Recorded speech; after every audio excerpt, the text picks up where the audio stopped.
Hello, everyone, and welcome. Good to see everyone this morning. My name's Janette Dill. I'm a faculty member here at the University of Minnesota in the Health Policy and Management Division in the School of Public Health. And I'm glad to be here and to chair this session on the work-health interface. We have four excellent presenters this morning. One of our presenters unfortunately couldn't make it because of a family emergency. So each of our presenters gets a smidge extra time this morning. So I'm going to introduce everyone right now, and then we'll have the presentations, and then we'll have some time for questions at the end. So our first presenter is Sarah Garcia. She will be presenting virtually. She's a research scientist at Wilder Research, and her work focuses on health disparities and demography. And today she will be presenting work that was part of her dissertation research. She completed her PhD in sociology and a master's degree in public health here at the University of Minnesota.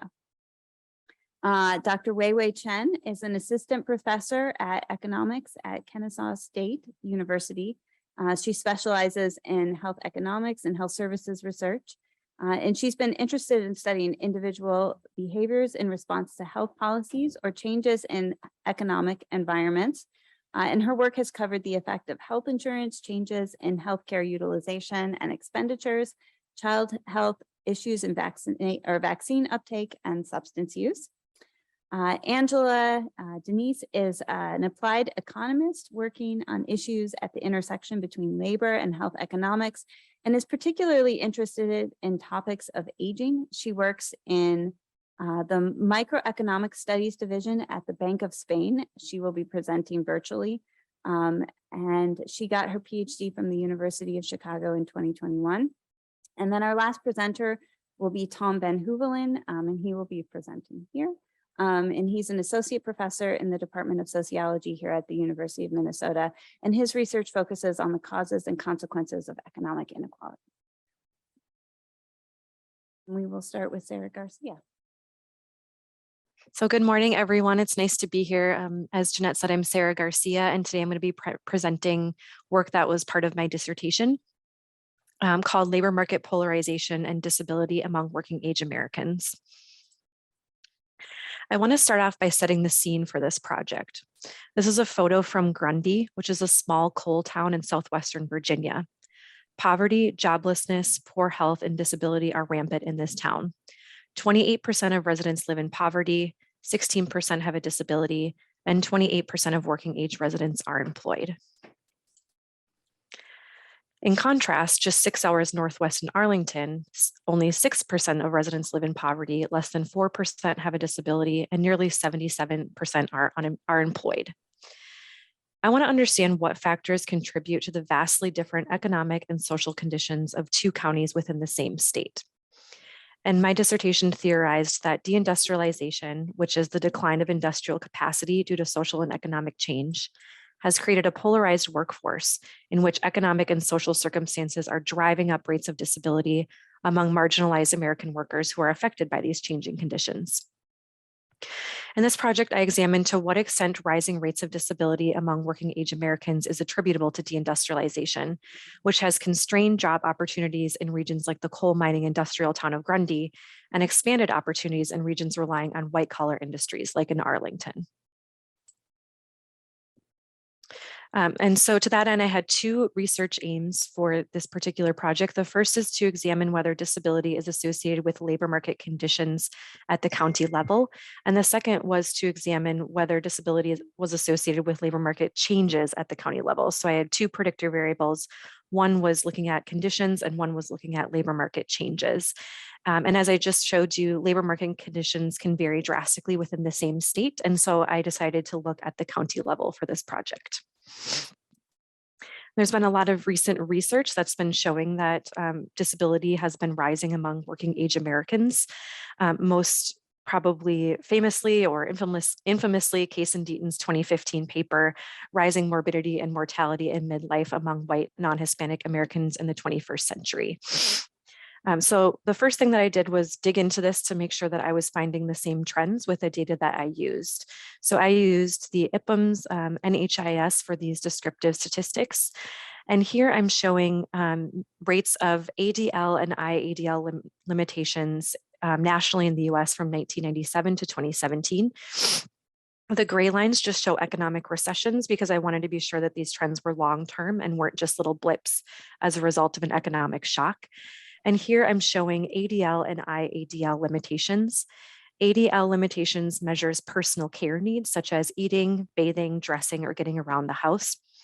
And IADL is instrumental activities of daily living, and that measures whether the respondent currently needs the help of other people in handling routine needs, such as everyday household chores, doing necessary business, shopping, or getting around for other purposes because of a physical, mental, or emotional problem. And I'm showing two different rates here for each of these disabilities, accrued and adjusted rate.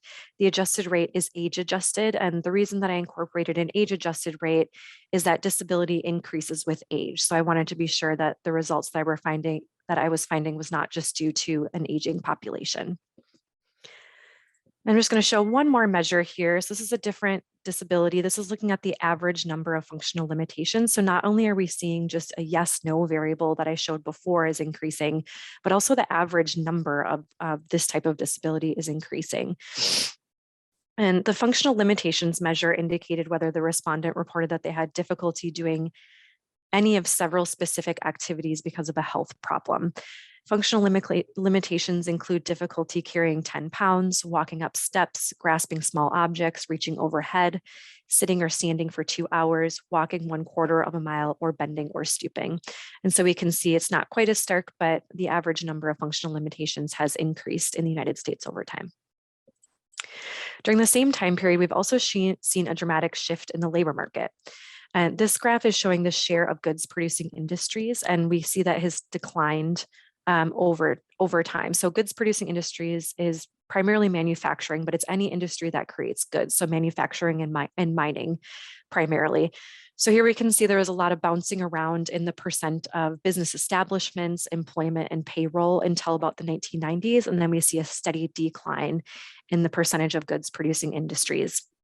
And that black line down the middle is just showing a shift in how industries were coded over time. I wanted to be sure that the trends we weren't seeing was as a result of those coding shifts. And we can see, even though there's a small decline there, it's still a pretty steady decline over time.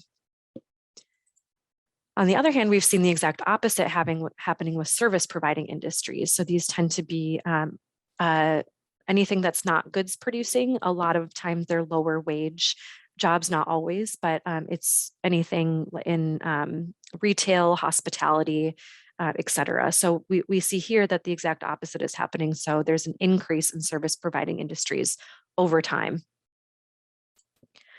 There are multiple mechanisms through which labor market changes and disability are associated. The recent diseases and deaths of despair theory suggests that the bleak economic and social outlook associated with labor market polarization has created mounting midlife distress and serious health outcomes for those previously employed in middle-income blue-collar jobs. Labor market polarization can lead to disability or can exacerbate existing disabilities through a loss of socioeconomic resources, the bodily response to chronic stress, and poor health behaviors. Displaced workers often lose a significant portion of their retirement savings if they lose their job. They experience distress due to their precarious employment situations, and they're more likely to engage in health behaviors that affect health, such as smoking. So the combination of bodily wear and tear from manual labor, coupled with high rates of unemployment, stress, and detrimental health behaviors and exposures, can make these disenfranchised workers vulnerable to disability and to the negative economic implications associated with it in the United States. Disabled workers also experience discrimination in the labor market due to the value placed on bodily productivity in this population.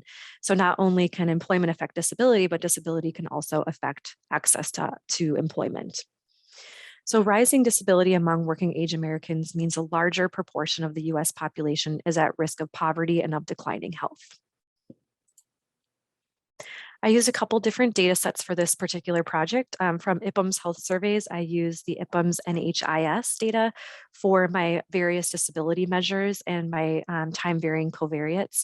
I also used the restricted NHIS data because I wanted to get that county level data, and the publicly available data only has, I think, census region as the lowest level of geography. So I used combined publicly available NHIS from IPUMS and restricted data. And I incorporated these time varying covariates because I wanted to make sure that the results I was finding weren't as a result of differences within counties. So for example, one county might have a much higher educational attainment or total combined family income as compared to another county. So I wanted to make sure that I controlled for those factors. For my labor market polarization, I used county business pattern data, which is census data. And I generated the percentage of and change in goods producing and service providing business establishments in each county. For my analysis plan, I estimated the association between labor market conditions and labor market polarization and disability at the county level, and I incorporated those time varying covariates. I also included a year and county level fixed effects OLS regression because the labor market has changed over time, and because there are differences within counties, I wanted to hold those constant over time. So I used fixed effects for year and county. So here I'm showing various disability measures. I have a general activity limitation. I have the ADL, IADL, and functional limitations. And I have I'm showing the output from two regression models here. Model 1 is just the binary estimate, which just includes the predictor variable and the outcome variable. And then model 2, I incorporate those time varying covariates because I wanted to make sure that those weren't confounding the results that I was seeing. And so the way that this can be interpreted, let's look at the functional limitations measure in model 1. A 1% increase in goods producing industries is associated with 11% decrease in functional limitations at the county level. And so we can see that there's an association, a negative association with all of the disability variables that I was looking at. So higher goods producing industries is associated with lower rates of disability. We see the exact opposite when we look at service providing industries. So here, a 1% increase in service providing industries leads to an increase in each of the different disability measures. And we can see that for IEDLs, there's a big change between the two models, but for the most part, the covariates are not confounding the relationship. They explain part of it, but not all of it. And then I just wanted to show you both of these side by side so you can see the stark difference between the two. So that was looking at labor market conditions. I also looked at labor market changes. So I just created a change measure to look at what's the change over time in goods producing and service providing industries, and I see very similar results. So what I found was that counties with higher percentages of goods producing businesses experienced lower rates of disability. This suggests that interventions to increase manufacturing sector jobs would reduce rates of disability among working age Americans. Government interventions to increase goods producing jobs might include subsidies for new businesses and incentives to maintain US-based goods producing businesses. I also found that counties with higher percentages of service providing businesses experienced higher rates of disability. Because service industry jobs are generally lower wage and provide less job security, one potential intervention could be to increase minimum wage. I also found that incorporating sociodemographic characteristics, or my time varying covariates that I mentioned, explains some of the associations between labor market polarization and disability, even though the statistically significant effects remained. And what this means is that the associations between the labor market and disability are partially explained by the social and economic circumstances of a county. In addition to incentivizing goods producing industries in counties that are experiencing deindustrialization, interventions to increase educational attainment and income could also promote economic stability and potentially reduce rates of disability. And with that, I would just like to acknowledge places and people. So I'd like to acknowledge ISRD and MPC and the other sources of funding support for this project. And then I'd also like to thank my dissertation committee. Thank you. Hey everyone, this is Weiwei Chen, and today is my pleasure to present my project on working insurance and health among old adults in America during the COVID-19 pandemic. So the backdrop of this project is the pandemic. And if any of you would like to think about one group that is hit hardest among the pandemic, I think the old adults is one of the top answers you would come up with. So this project is focusing on old adults in America and trying to see the impacts in terms of employment, their health insurance coverage, and their health. And when we are thinking about the impact, it is way far-reaching than the health impact itself. And among people that lose jobs, and it's for the old adults, it may be the moment for them to come up with an idea of exiting the labor force. And it could be a good moment to do that because the chances for them to get a job is low anyway.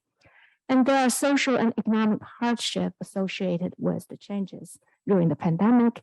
And there are also studies suggesting that when we are thinking about the recovery of the pandemic, those older age groups could have a harder and slower recovery from the pandemic.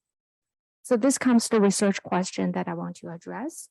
So we have an idea that there are job losses among the age group and as well as the other age groups, but I want to quantify how much more likely are the older adults to lose jobs during the pandemic or exit the labor market. And given that, would that affect the insurance coverage? We know that if you are aged 65 or above, you're lucky that you have the Medicare coverage. But what about the other pre-Medicare age groups where they are under the pressure of the employment difficulties? Would that affect their health insurance coverage? And if that is the case, would that affect their health? Because without health insurance coverage during this difficult time, it's just going to make things even worse, right? So the literature related to the project touch on basically the labor market, the health and the insurance outcomes. So this slide is summarizing what we already know for the employment. So no doubt we see a record high unemployment rate and record low labor market participation rate. And there are some groups that are pointed out to be hit harder than the other groups. For example, the minorities, the young, the women, the less educated, and so on and so forth. In terms of the old age group, we see, again, just like the other groups, we see a substantial employment drop for this age group. However, some study pointed out that older workers were not disproportionately affected. So they are sort of affected in the same way as they are affected by as the other groups. In terms of insurance, there was not a worry at the early stage of the pandemic. However, surprisingly, we find that actually the unemployment rate stays very steady during the period, and it's around 11%.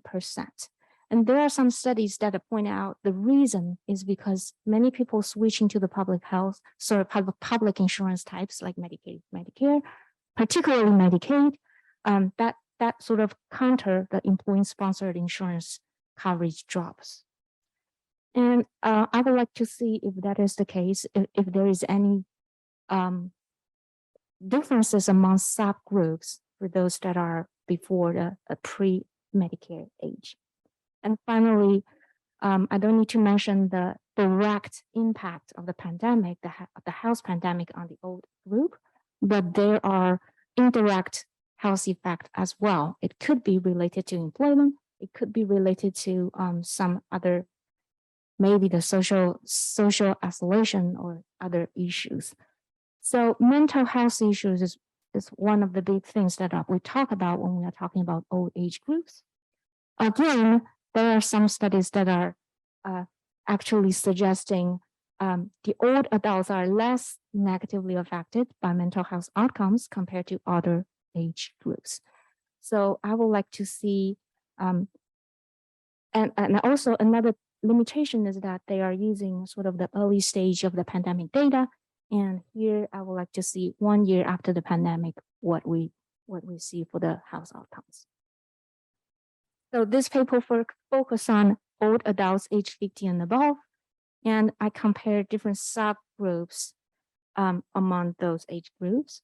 And some consideration includes the age cutoffs for Social Security benefit and Medicare. So age 65 is a cutoff for Medicare for most people. And there's also a kind of a standard retirement age.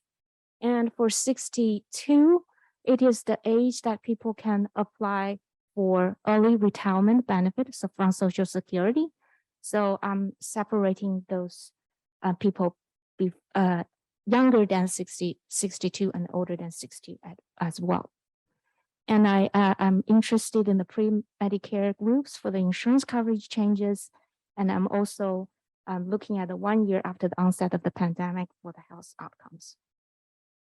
So I'm using the CPS data. There could be other choices as well. The main reason I'm using it is, first of all, it has a longitudinal design, and it also has the latest data covering 2021. So I'm using the ASEC, the annual supplemental, annual social and economic supplements from the CPS. And I'm using 3 cohorts from 2018 to 2019 and all the way to 2020 to 2021. And by the way, for this ASEC data, they are collecting it every March of the year. So meaning that when I'm looking at 2019 to 2020, March is the time that the pandemic just started. So the effects of 2020 will see very little there. And for 2021, it is kind of exactly 1 year after the pandemic. So my variables. So my outcome of interest includes the changes in employment, insurance, and health. So since I can observe each individual twice, and one is March of 1 year, and the other one is later year of March as well. So I am able to compare what we observe in the second year, year 2, with what we observe in year 1 and compare the changes. So for the employment, I'm looking at people that are switching from employed to unemployed. I'm also looking at people that are people that were on the job on the labor market and then off the labor market. For the insurance, I'm looking at those that had insurance before and then become uninsured, and those that particularly switch from private to Medicaid or Medicare. So that is addressing the problem of previously probably you have the employee-sponsored insurance and then you move on to the public programs. And finally, the changes in health. So I have the self-reported health status. I'm looking at whether there is a reduced health status, and I'm looking at the change in having no difficulty at all to some difficulties. So this is based on a disability measure. It has, I believe, 6 measures to come up with this this is summary measure. So whether you have any limitations, functional limitations such as vision, hearing, or mobility, or the ability of taking care of yourselves, then you will have this indicator as one, indicating that you have any difficulty. And finally, this measure is whether you quit your job because of any health reasons. So this is sort of touching both the health outcome and the labor market outcome.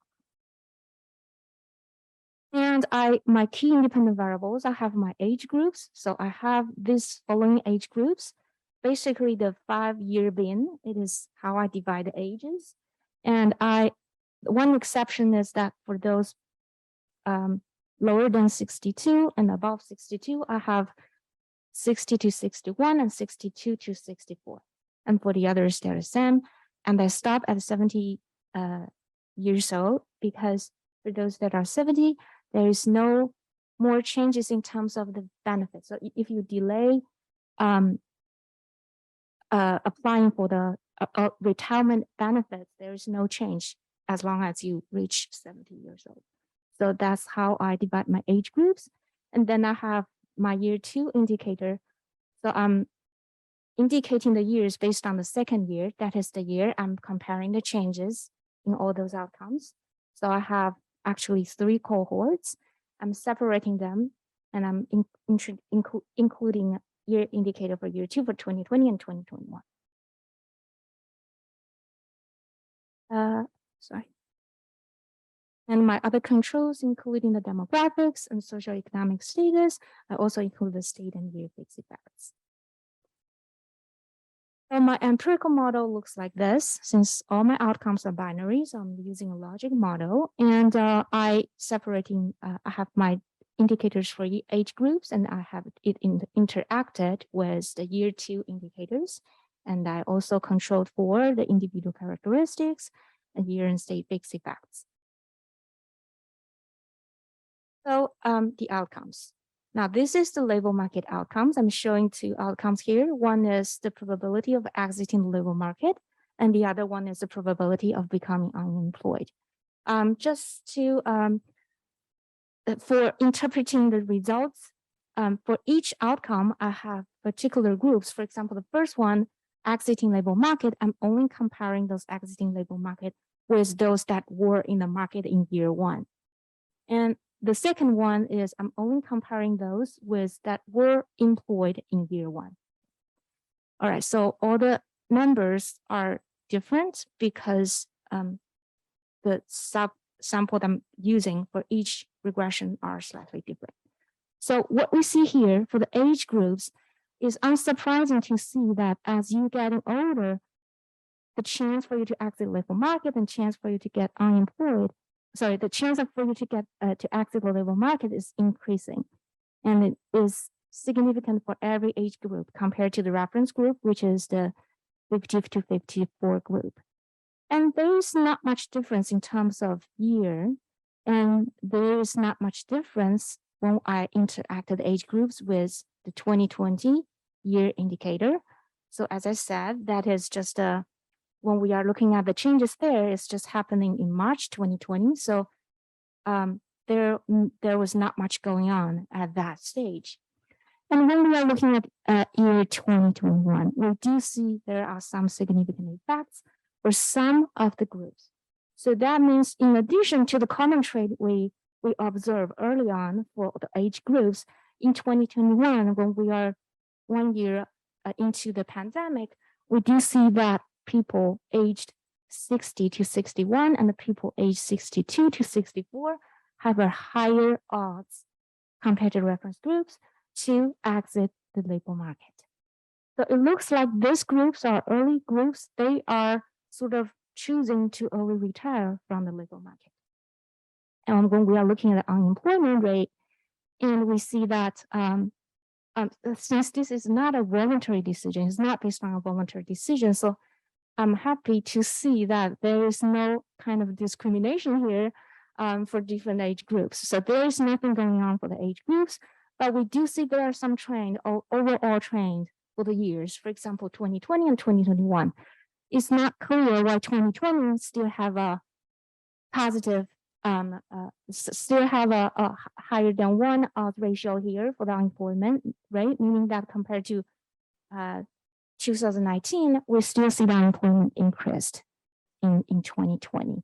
There could be some economic trend there. But for 2021, we do see a higher odds ratio for unemployment rate. So that is affecting all the age groups in the same way. There is no disproportionate effect for the other age groups.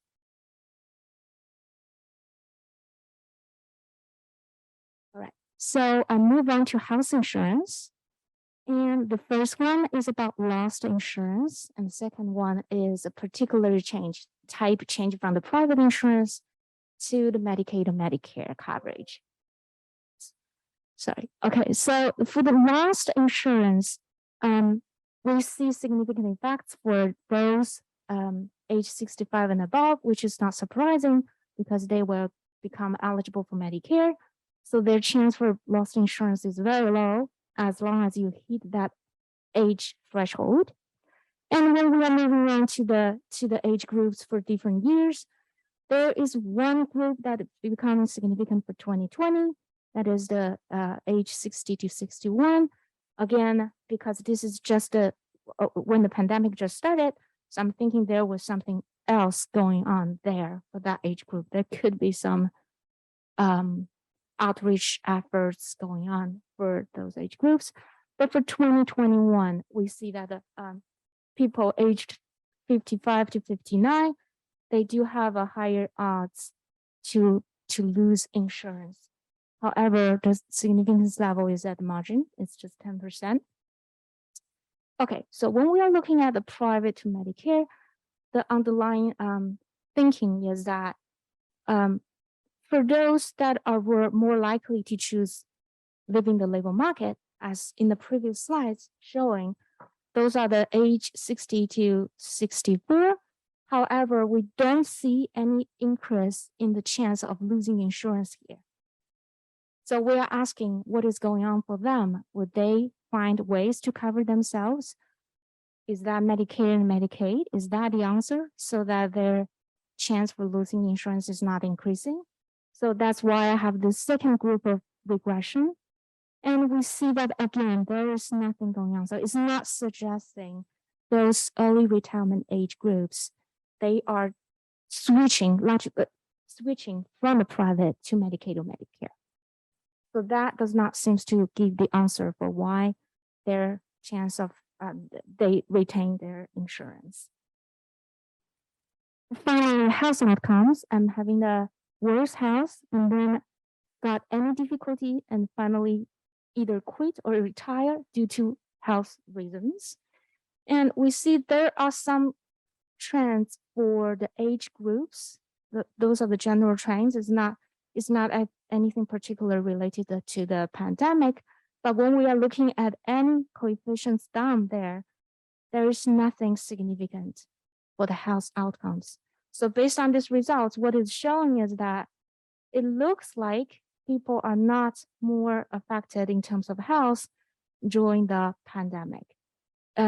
Generally, as you are getting older, you are having more health outcomes, but there is nothing extra for the pandemic year. To conclude, I also have run several robustness checks. Due to the time limit, I'm not showing the results, but this is what I've tried. So the previous baseline regressions were based on, so all the controls were based on the baseline values, year one values. I also tried using year two values for most of the variables. It looks like the findings are largely consistent. I'm also trying the county level controls. And because of collinearity, I have to drop the year fixed effects because for the pandemic years, this is largely what's going on for one particular year. So I'm including the county level economic condition measures, the per capita personal income, and also controlling for what is going on for the pandemic. So the COVID-19 deaths per capita at the county level. So again, largely the findings are consistent. And finally, I also try the alternative cluster variables, and it's not changing the result. So to conclude, it looks like job losses is happening to all the old age groups. So all the old adults during the pandemic in a similar way. So what is difference is the chances for exit the labor market. And if we can, that is the next slide. Does the likelihood of labor market exit increased for those aged 60 to 64 during the pandemic compared to the pre-pandemic period?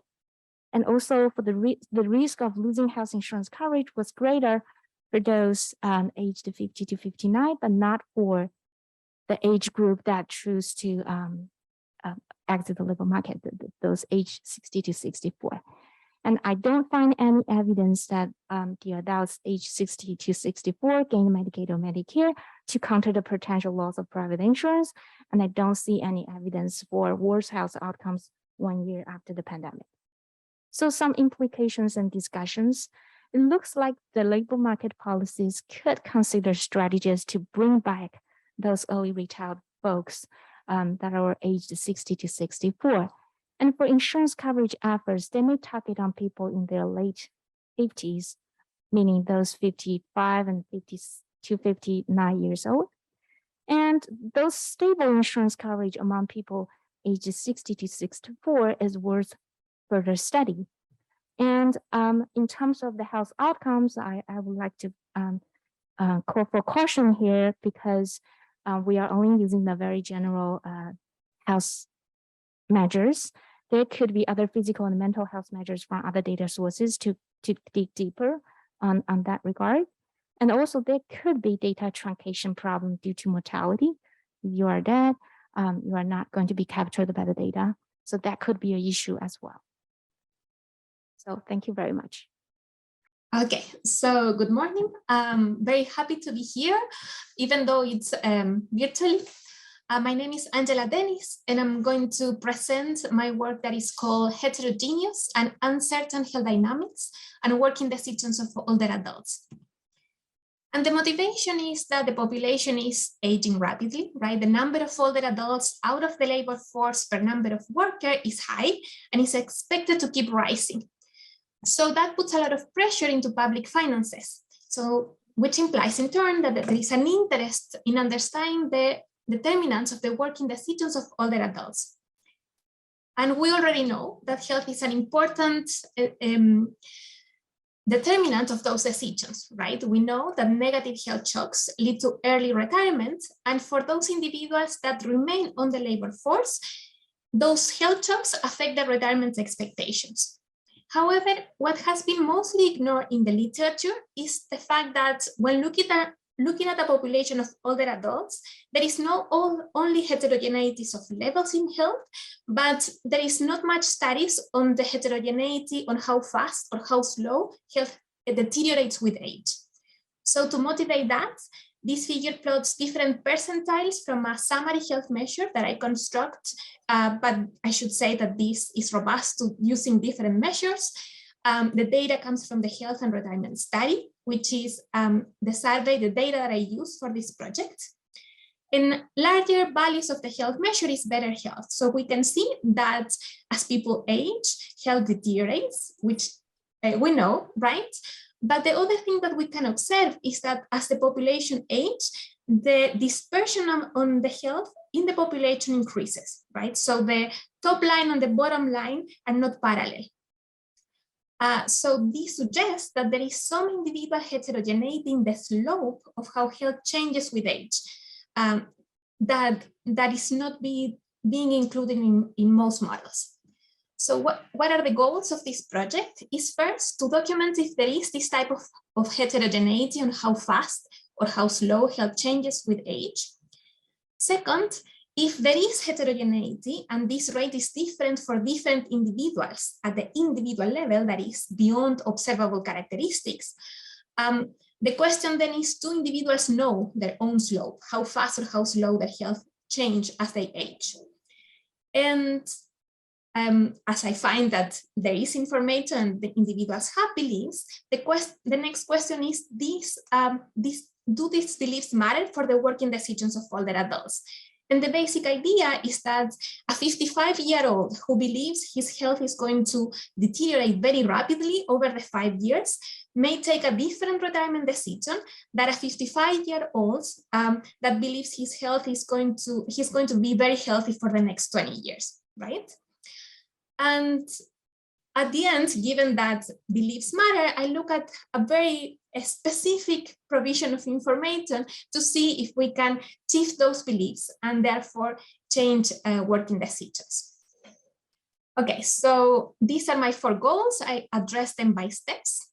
So in step 1, I will just mention the broad idea is that I estimate a dynamic model of health which has heterogeneous levels in health, usually by the fixed effect, but also heterogeneous slopes of health with age. And I estimate that using maximum likelihood estimator and the fact that I have longitudinal data on health from the Health and Retirement Study. And I should remind you, just in case, that the Health and Retirement Study is a survey that looks at an older group, right? It's individuals 50 years and older. So I do find heterogeneity in the slopes, not that is unobserved, right, beyond some observable characteristics. So once that I have evidence that how fast your health change as you age is different for different individuals, then the natural question is, can we, how much information individuals have about their own slope of health, right? Does a 55-year-old individual know how fast his health will change for the next 1 to 10, 15 years.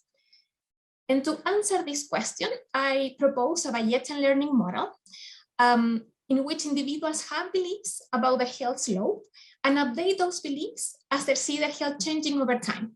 And the intuition is that if you are a 55-year-old person who see that your health is changing only a few as you age, you may have a projection of how you expect your health to keep evolving over time very differently than if you're a 55-year-old person whose health is changing, decreasing rapidly, right? Your projection for the future may be different. So I estimate this model using simulated method of moments, and I use the fact that in the survey, I have data on subjective survival expectations, right? This is individuals answering the question of how are the chances that you will live to be, say, 70 or 80 years old. And because your future mortality depends on how your health will evolve until that age, your expectation about the probability that you will live or you will reach that age depends on your expectation on how fast your health will evolve in the future, right? That's why it allows me to pin down these beliefs about the slopes of health with age. And what I find is that individuals do update their beliefs over time, but I also find that individuals are negatively biased. That is, on average, they believe that health will deteriorate faster than what is actually true on average in the population. So far, I have that there is heterogeneity on how health changes with age for older adults, and that individuals do not know their own slope a priori, and they keep updating those beliefs. So a natural question then is, does these beliefs matter for the working decision of older adults? And I think I will talk about this a little bit more in detail. So what I want to do here is to study labor participation as a function of all the usual variables, right? The type of work, income, house, health insurance, all the usual variables. But I want to add on top of that, the beliefs that individuals have about their health slope, right? Which I uncovered in the previous step. So I estimate this labor participation using neural networks, which is machine learning tools, right? To try to be very flexible to try to pin down this relationship. And I will show you two plots that summarize the results. And I will focus on the results for individuals in their 50s, which I believe are the more interesting results. So the two figures have the same structure. And in both cases, in the vertical axis, I'm showing you the average marginal probability of increasing your beliefs. That is how your probability of working next period will change if I change your beliefs and make you believe that your health will deteriorate a little bit slower, right? That's the idea. And in this plot, I'm focusing on individuals who are currently working, individuals in their 50s who are currently working. And on the X and Y axis, I have the health decile and the belief deciles of the individuals. That is, these are the individuals that are now less, the ones that have worse health, and these are the individuals that have better health. Similarly, these are the individuals who believe that they have the worst beliefs. They believe their health will deteriorate very fast in the future, and these are the individuals with better beliefs. So individuals who believe their health will only deteriorate slowly in the future. And we can see that this average effect is positive, and it's pretty much the same for everybody. And again, this is for individuals that are working. What I think is more interesting is that for individuals in their 50s who already stopped working, there is a nonlinear effect. So if I make these individuals believe their health is going to deteriorate a little bit slower, the average marginal effect is also positive, right? But it changes a lot depending on how are the current beliefs. And the average marginal effect of health, if I make them a little bit more healthier, follows a very similar plot, right? So the effect is positive too, but it's much larger for the individuals that have now better beliefs about how fast or they believe their health will deteriorate more slowly in the future. So I think this suggests these different results, though my model does not speak about mechanisms, suggests that for an individual who already stopped working, that individual needs to go and find a job if he wants, right? So if I'm making you a little bit more healthier or a little bit more hopeful about your future health, that effect is not really going to change that much your probability of employment if your health, if you already believe your health is going to deteriorate tomorrow anyway, right? So this suggests that there are costs of re-entering the labor force that could matter. That is my takeaway, my interpretation of these results. Okay, so now that we know that this heterogeneity in beliefs about how health will change with age matters for working decision, then, and we know from the second step that these beliefs are negatively biased. So individuals believe on average their health will deteriorate faster than what actually happens. A natural question is, can we provide information and correct this bias in beliefs in order to keep older adults in the labor market a little bit longer? And I use a very specific provision of information, which is information from two blood-based biomarkers, from cholesterol and blood glucose. And what I use is the fact that because cost constraints, the HRS collect this information not for everybody at the same time, right? They split the sample in two and they collect these biomarkers every other way for each half, right? And for two and only two of these biomarkers, they provide the information back to the interviewees a few months after the survey. So I can use a type of difference in difference analysis to look at, to see the effect of this provision of information, and I look at two outcomes. I look at survival expectations to get a sense of this expectations channel, and I look directly at labor force participation. And what I find is that overall, the results go in the right direction. So because we know that individuals are negatively biased, if I give them information, their survival expectations improve, but it's really not significant. And there is not much change in the working decision. However, when I look for college graduates, the magnitudes are larger and the effect on survival expectation is significant.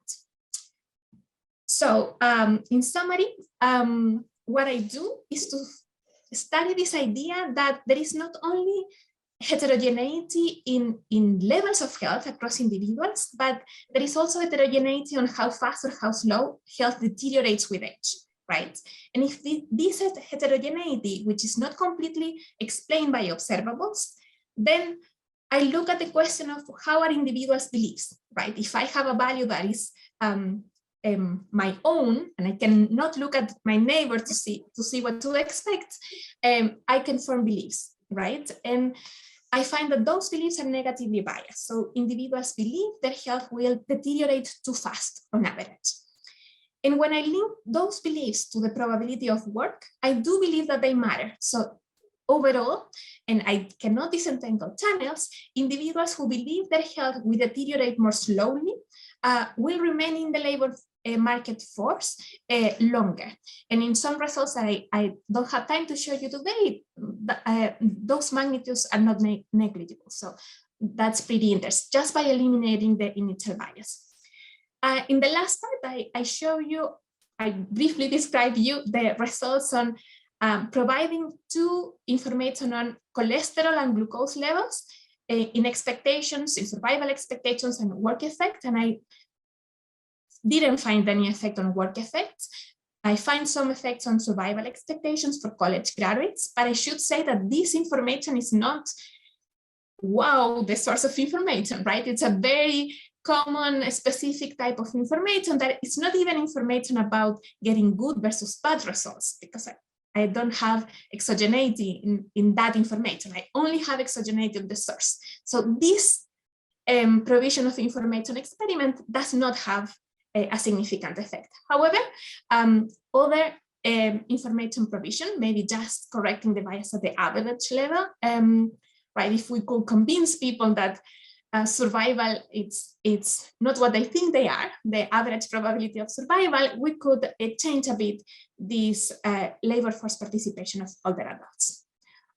Thank you very much. Well, it's quite the privilege to be able to collaborate with Xiaowen and Jeylan Mortimer on this project. We're all in the sociology department here at the University of Minnesota. I would describe this project as in quite its preliminary phase. So we remain quite plastic in terms of how it will end up. If there's something in here that you hate or have real concerns about, please let us know. And this is an optimal time for us to adjust the project.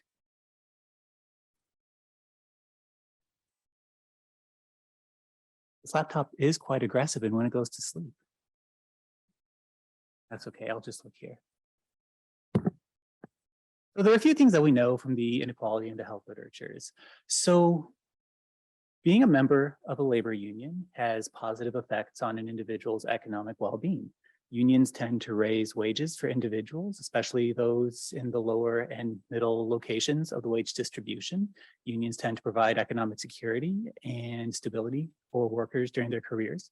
We also know that economic well-being is quite beneficial to one's health, a fact that I'm sure that we're all in agreement with.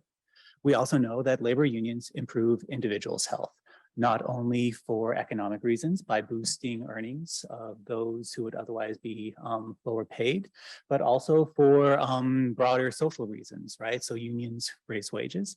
Unions increase the probability that individuals have access to benefits, things like health insurance, access to pensions. Unions also provide social benefits to individuals that should be consequential for their health, right? Unions tend to stabilize marriage patterns.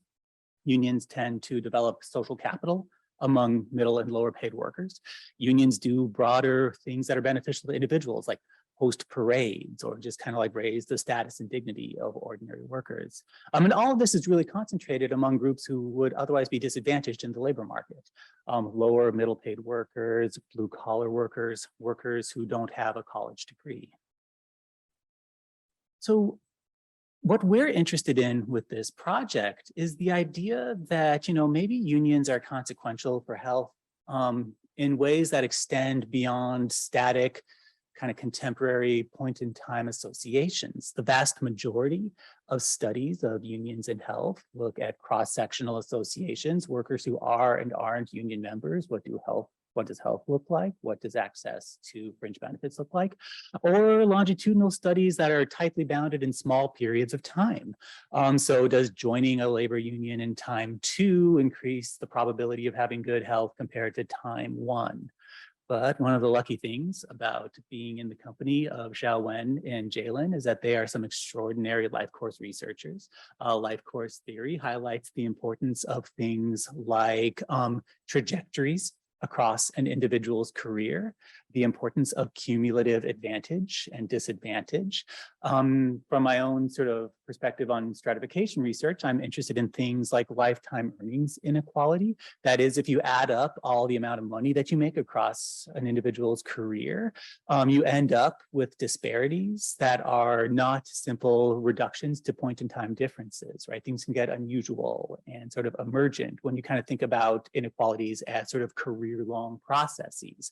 And so we think that there might be something to thinking about union membership as a cumulative process that occurs across an individual's entire career that could result in interesting health disparities among individuals who are sort of in older ages or retirement ages. And so that's what we're looking at in this project. Now, if we're going to be doing that, we have to be if we're going to look at union consequences of health and thinking about sort of the cumulative effects, we need to be very careful that we're not just rediscovering the fact that greater economic well-being improves health, right? If unions improve economic well-being, are we just rediscovering that association? So we need to be careful to make sure that our results don't just fully reduce down to an economic explanation. So we use sort of the full data set of the panel study of income dynamics between years 1970 and 2019. This is the longest running longitudinal data set in the United States. It's widely considered to be the gold standard longitudinal data set. The information from it closely mirrors sort of trends, earning levels, earning distributions that you'll find in government surveys such as the CPS, the Consumer Expenditure Survey. And we follow a group of men who were born between the years of 1946 and 1964. So folks who were just at the beginning of their sort of adulthood working years at the beginning of the PSID. Why just men? Why not women as well? Well, because the union information for women is a little tricky to measure in those first 10 years of the PSID. We're still trying to figure out how best to go about bringing women into our sample. We need to observe these men at least 20 times as they progress through their careers. And then we count up the number of times that they are employed, that they are members of unions. And then we collect health information when they reach ages 55 and older. So we focus on ages 55 and 75. We also restrict our sample to look at folks who exit out of the labor market in these ages, right? So folks who are retired or otherwise not working in these years. The main outcomes that we are looking at, currently we're going to be focusing in this presentation on 3.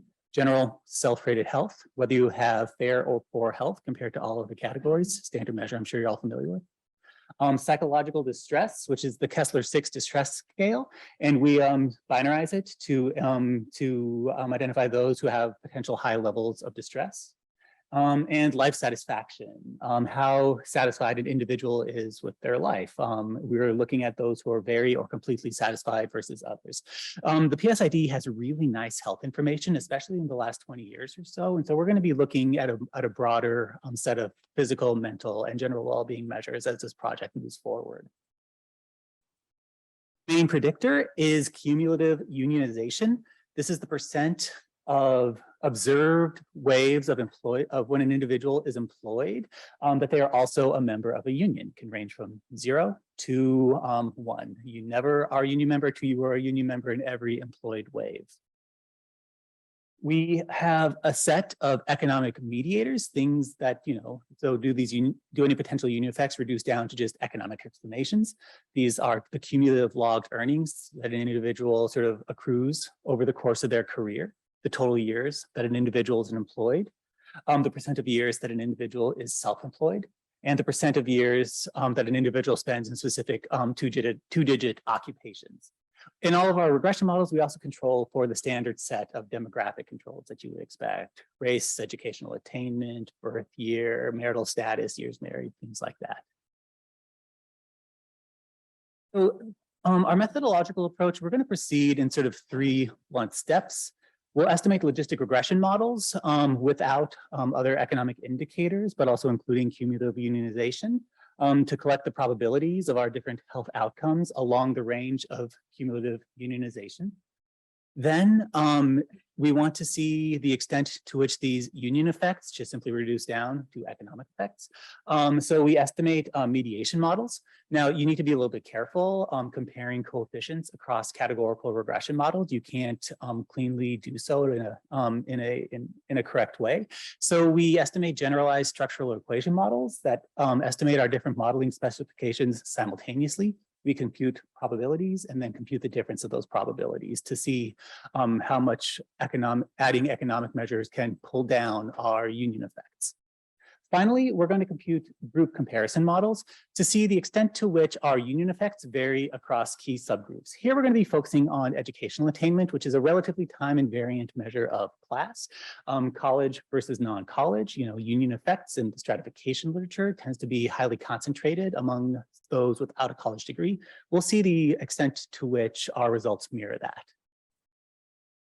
Okay, so let's take a look at some of the key descriptive statistics in the PSID. Here we're looking at the distribution of cumulative unionization, so the percent of time that an individual spent in a union in their career.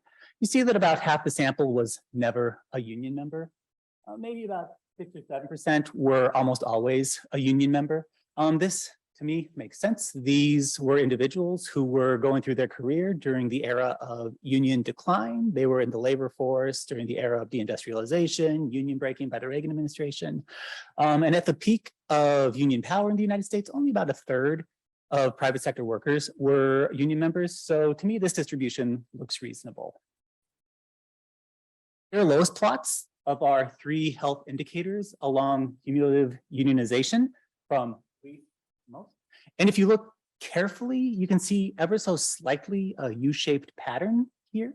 You tend to see that, for example, our health measure, that those with the lowest and the highest rates of cumulative unionization have the lowest the lowest percentages of being in poor health. Similarly, the lowest and the highest rates of unionization have the highest rates of being very satisfied with their life. So let's estimate quadratic models with our cumulative unionization. Looks like that's what we should be doing here. Okay, so here are the probabilities of poor health along cumulative unionization with all of our standard controls, but not economic controls yet. You see a downward slope. The group that has the lowest probability of poor health are the individuals who spent the largest amount of their career in a labor union. The difference is about 0.2 in terms of the probabilities of poor health among those kind of at the top of the curve and the bottom. Psychological distress, we see a similar U-shaped pattern. I'm not totally confident in this result, and I ask that you not be either, and that's why I put the line in a dash. But we still see somewhat of a curved shape, right? With the lowest probability of psychological distress among those who spent the largest proportion of their career unionized. Life satisfaction, again, we see the highest probability is among the most unionized group, difference of about 0.25, 0.3 among sort of the lowest probability that we see here. So it's looking like this cumulative unionization measure has really large consequences for those entering for retirement aged adults in the PSID, right? We see better health, lower distress, higher life satisfaction among those who spent a career unionized. Okay, so to what extent is this just reproducing the finding that money tends to improve health and well-being? We estimate our mediation models, and these are a little unusual, but we have 3 sets of probabilities on the left, sort of from our 3 different models are the main ones that we just looked at, and then adding our cumulative income measure, our different occupation measures. And then this right figure shows the difference in the probabilities of these 2 models against our original. And maybe there's something going on at the highest level of unionization, but there is something distinct. There's some distinct contribution that we're finding from unionization that can't fully reduce down to the economic consequences of being more or less unionized in your career, at least for poor health. For psychological distress, we find the same story, right? Maybe there's a little bit of mediation going on, but not a lot. Life satisfaction, maybe there's a little bit of mediation going on, but not a lot. We're going to continue to hammer and refine our models. I suspect that among the high unionization groups, we are going to find more mediation, but it seems like there's a distinct contribution to retirement age health and well-being from spending your career unionized.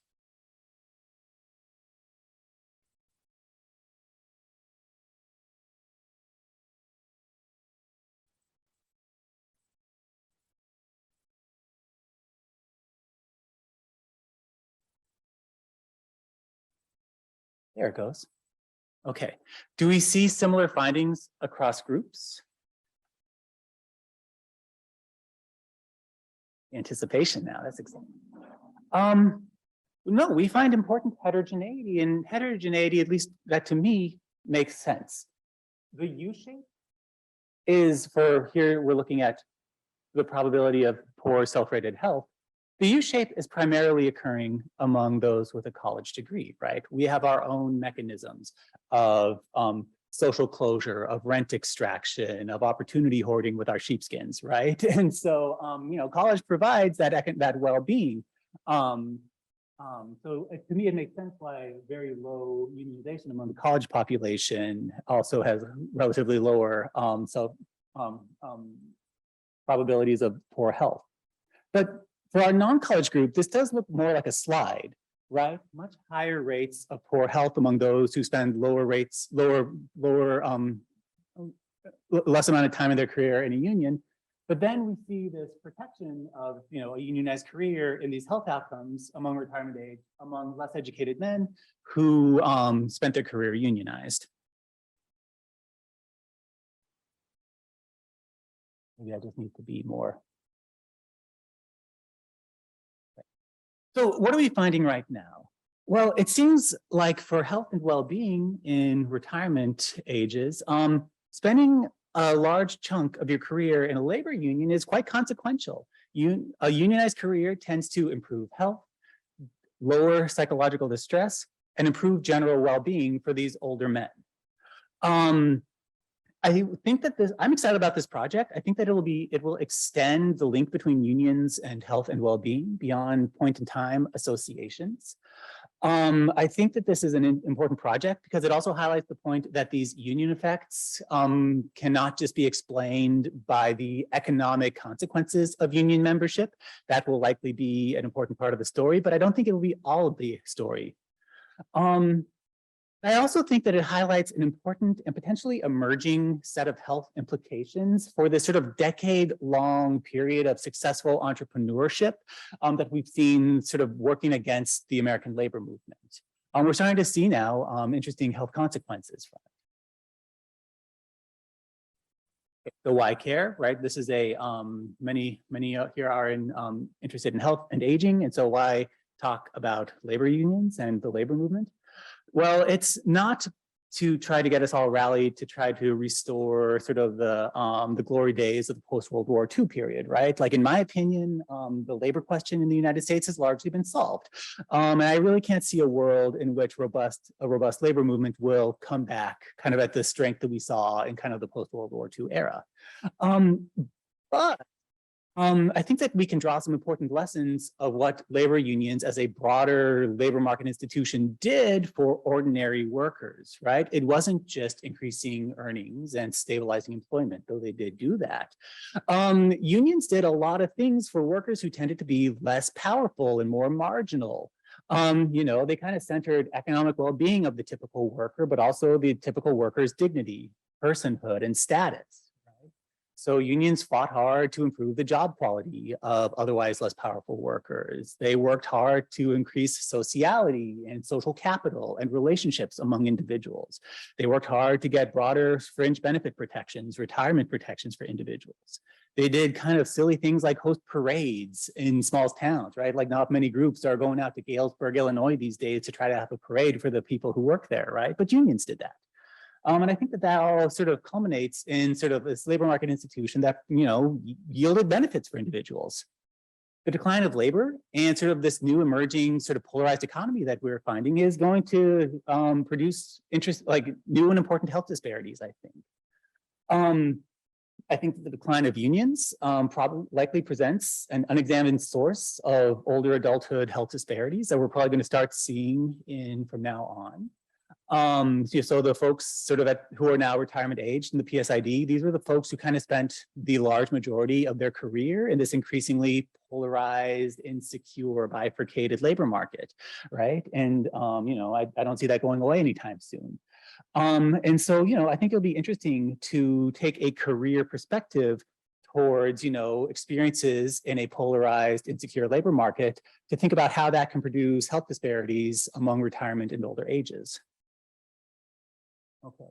There are a lot of issues that I still think that we have to address. We really want to unpack this U-shaped pattern. I suspect that the hump of the U probably is due to employment churn, bouncing around from one position in the labor market to another. I think we want to think seriously about how to measure trajectories of unions in health. Does it matter when in your career you lost a union job, or is it just at any time? And we also want to really pinpoint a nice way to identify a cumulative versus a point in time association between unions and health, to show that we are measuring something beyond kind of what is typically studied or typically examined in these kinds of studies. Thank you so much. I look forward to your feedback.